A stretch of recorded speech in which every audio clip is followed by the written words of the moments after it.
Hello everyone, this is Kamau. Welcome to the awesome world of Kamaudacity. If you haven't already done so, please subscribe.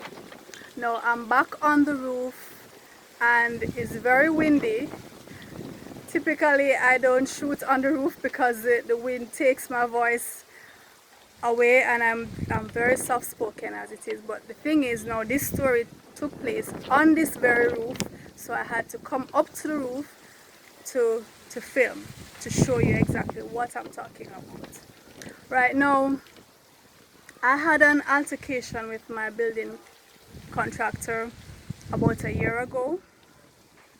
Now this is a man in his 60s, right? And I chose him because I thought he had the experience to do the job right, but it didn't work out that way. So I want to share that experience. Now if you are a single woman who ventured into building your dream home on your own, to take on that task of having the construction done on your own, this video is for you. If you know someone who is a single woman who has done that, I'm gonna need you to share this video so that we can empower each other.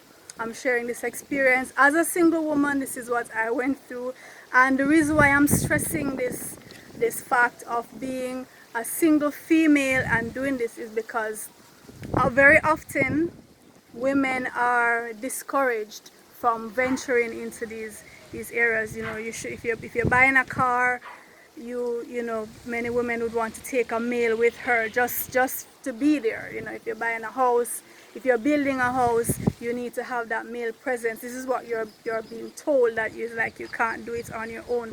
Well, I certainly took it on my own as a single woman and was very successful in doing so. Had a lot of obstacles in the way, several altercations, and this is one of them. Now, like I said, this contractor was in his 60s. I'd had bad experiences with other contractors I had to change over, younger guys. So I was saying, okay, this guy is experienced, he should know his stuff. He's in his 60s. Now this is the typical Jamaican construction worker, bearded, drinking, smoking, cracking jokes, poking fun at people all over the place. Because these guys, when they're on the site, let me tell you, they have fun, right? And if you sit and listen to them, you learn a lot and you laugh a lot. So he's that guy, and trust me, I love him still. I enjoyed working with him most of the time. But there were times when, we really had to, we kick it off. And like I said, this is one of those times. So,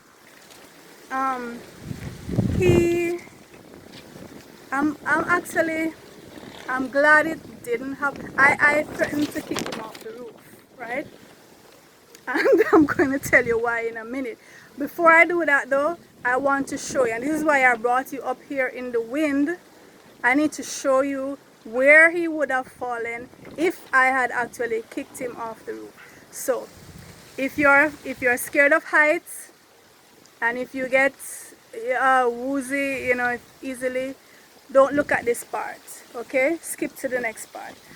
The rest of you, watch carefully. This is where he would have fallen, okay? So he would have fallen.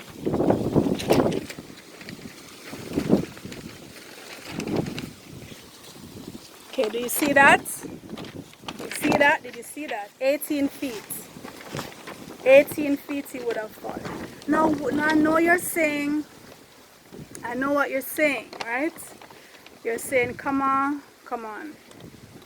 You're a decent, law-abiding citizen. Why would you threaten to kick someone off the roof? You know it's wrong. Yes, I know it's wrong, and I'm glad I didn't carry it out, okay? My police record is still squeaky clean. I didn't carry it out. But let me tell you why. Now, when you have a contractor working with you, the deal is he does the estimate, he tells you how much material you're to buy, you buy the material, he builds the house, right? That's the deal. That's bulletproof. That's bulletproof. He does his measurements, give you the estimate, tell you what you need, you get it, he builds the house, everybody is happy. And I'm saying this man has tons of experience. In his 60s, he has tons of experience. So at this particular stage, we were getting ready to cast this very roof that I'm on. This another section of this roof that I'm on. So I said to him, okay, what do I need? So as usual, he goes with his measuring tape. He goes and he measures, and he comes back and he says to me, all right, you're gonna need this, you're gonna need this, you're gonna need that. Now sometimes when these workmen tell me I'm gonna need this and that, I actually buy just a little more, because from experience, some of them, they don't have the know-how really, and they don't have that skill. So I buy a little more to save myself from having to go back to the hardware, because that has happened many times, right? So he told me what I needed. I bought what he said I needed, and I bought a little extra. Then the day came and he got all the men that, when they're casting a roof, it takes quite a lot of guys, because some have to be mixing and some have to be carrying in the material and this and that and that. So it takes a lot of guys to do. So he got all those men who I would have to be paying for the day, right? So he got those men, and the day came and everybody started working. I said, everything good? Yeah, everything good. So they started working, and I noticed that they, like 2 o'clock, they stopped working. So I'm saying to him, why isn't the work going on? Because to me, the casting should take the whole day. Now he said, we need to talk. I said, okay, what we need to talk about? Then he said, you know the material run out? I said, the material run out? What do you mean the material run out? The material run out, I didn't calculate properly. No, this is a roof, right? You don't cast a roof halfway. You don't cast a roof halfway, because that you're encouraging the roof to leak. To cast, you're gonna cast half of it, and then another day you're gonna cast another half. You're gonna have to give me time now to go get more material trucked in, carried in. So we have to go set another day, like 2-3 days off, when half of the roof already drying. You don't do that to a roof. And he's just casually there, say, you're just gonna need to get some more material. I said, what? So with all your 100 years of experience, that's what I said. He's 60 something. So I said, with your 100 years of experience, you can't estimate how much material it's gonna take to cast one simple roof. You made me get half of the material, and now the roof casts halfway. It's going to leak. He said, no, it's not going to leak. It's not going to leak. It's all right. We just have to get the material. You know what got to me too? Just how casual he was. Because I know if it was a man he was dealing with, he would be much more careful. Much more careful to measure and do the estimate, and certainly would not be so casual telling him that the material run out halfway into casting the roof. So all of that get me very upset, right? Very upset. Now I'm the type of person, if you're working for me, I'm going to respect your trade. I'm going to give you the space to carry out your job. I'm not going to be hovering over you. I'm not going to be watching everything that you do.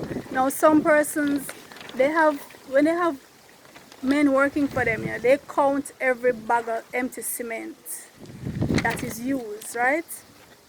Every bag of cement they count, to make sure that none was stolen. They count every block along the wall. I don't do those things. You're a human being, you're an adult, I'm gonna treat you with respect. Unless you show me that you don't deserve that respect. You want me to be standing over you counting this and counting the blocks, counting every grain of sand, counting every grain of cement. I don't work like that. So I was giving this contractor and by extension the workers that respect, to say I treat you with respect, you treat me with the same respect. Don't try to shortchange me, don't try to steal my material, you know, don't try to do anything that's going to hamper the progress of what I'm trying to do here. Now these guys are slick, and this is why many people do watch over them, because they will move away with everything that they possibly can when they're building your house, especially if you're a woman. Now I've had a contractor said to me once, I remember he was building a wall. He built the wall and it turned out that it wasn't where the wall was supposed to be. And the man looked at the wall and said, you know, it's okay, you know, it's okay. I just need to shift it over a little bit. You know what I'm saying? How are you going to shift a solid wall? How are you going to shift it over a little bit? Explain that to me. How do you shift a solid wall? These workmen sometimes they amaze me. It's like you park a car 4 feet from the sidewalk, and then you're gonna say, oh, it's parked all right, I just need to shift it over, you know, sideways. Just shift it over a little bit. This is something similar to what he was saying to me. These are the kind of experiences I've had. So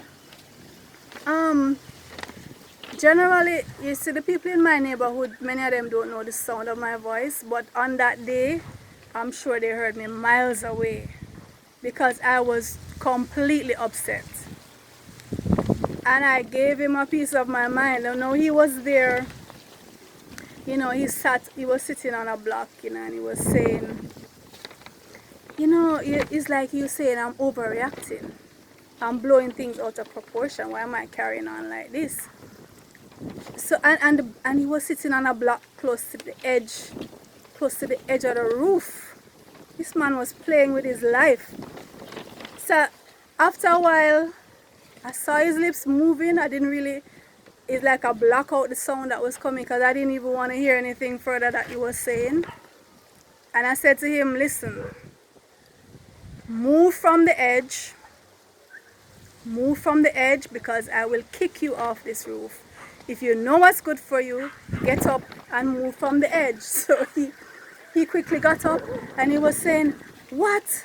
In all my years, nobody has ever threatened me to kick me off the roof. All the years I've been on this earth, and now you're coming to kick me. I said, yes, I will. Because you're not being professional. You're not even being sympathetic to me. You're just doing what you feel like doing because I'm a woman. You would not be behaving like this if I was a man. And I'm certain that he would not. You know, and this experience actually caused me to fire him. That very day I fired him. Well, no, after, because he had to come back to do to finish up the roof. So I had to go now to get more material, get it trucked in, get it carried in, the whole works all over again. It took me another couple of days till they finally finished the roof. Luckily, it has not leaked. But in my mind, that's just, I'm completely, this is just luck, because to cast half of a roof and then to cast the other half a few days later, that's asking for trouble. So after he finished that, I said, listen, nothing else. You're doing nothing else. Nothing else for me. You know, so I just wanted to share that with you, and I want to appeal to the contractors. When you're dealing with anyone, whether it's male or female, just be fair, be sympathetic, try and understand that the person has to be buying material, they have to be paying for labor, they have to be doing all of these things, considering all of these costs, don't be so casual.